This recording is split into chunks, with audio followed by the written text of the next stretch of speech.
கோக்கிலமே நீ குரல் கொடுத்தால் உன்னை கும்பிட்டு கண்ணடிப்பே.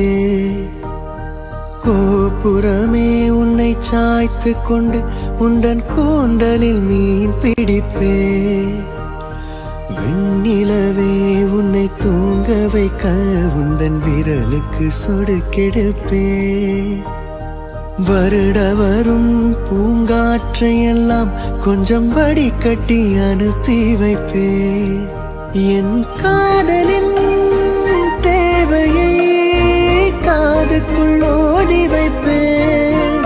உன் காலடி எழுதிய கோலங்கள் புது கவிதைகள் என்றுரைப்பேன். என்னவளே அடி என்னவளே எந்த இதயத்தை தொலைத்து விட்டேன். எந்த